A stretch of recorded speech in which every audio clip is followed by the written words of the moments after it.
What's up mga dudes? Samahan nyo pala ako sa Kabading. May hahantingin tayong pumipitik. Pupuntahan pala natin si Feria Gallery sa Kabading. Ayan, magpo-photoshoot tayo ng Attack Lifestyle na dry fit shirt.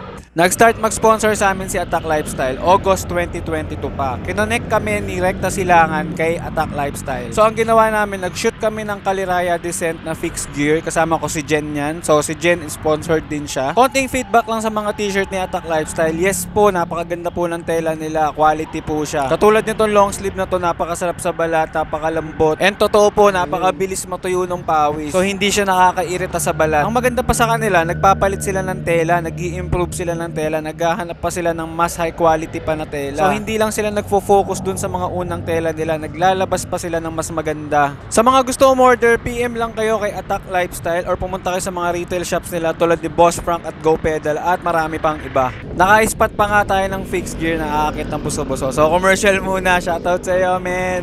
Ingat palagi.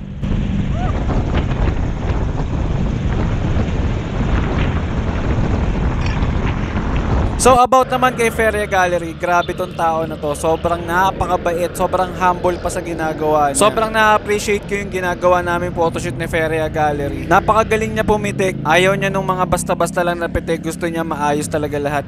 Sobrang professionalism niya talaga. At syempre, shoutout sa lahat ng pumipitik sa kalsada. Sobrang na-appreciate po namin kayo. Yung mga nilalaan yung oras para tumambay, para pitikan kami, para magkaroon kami ng sariling pictures. Maraming salamat po sa inyong lahat.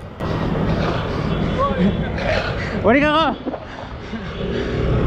So bago natin balikan si Feria Gallery, baba muna tayo dito sa Ahon Coffee para bumili ng kape at Revel Bar na sobrang solid talaga nung Revel Bar na yan. Shoutout pala Ahon Coffee, maraming salamat sa masarap na kape.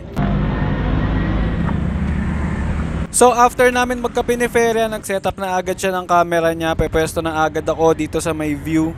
And syempre, hindi ko na na-videohan yung photoshoot namin. So ito yung mga pitik niya, grabe. Sobrang gaganda lahat, ang hirap mamili. Lahat ng angle pinipitikan niya. Sa mga gusto magpa-schedule ng photoshoot kay Feria Gallery, pwede niyo po siya i-PM sa mismong page niya. Ilalagay ko po yung Feria Gallery sa description. And also, every weekend po siya pumipitik dito sa Kabading. Nakapwesto siya sa Inang Valling. So from 6 AM to 8 AM po siya doon nakapwesto. Saturday and Sunday. So ayun, maraming salamat Feria Gallery. Kita-kits ulit tayo soon. Hey!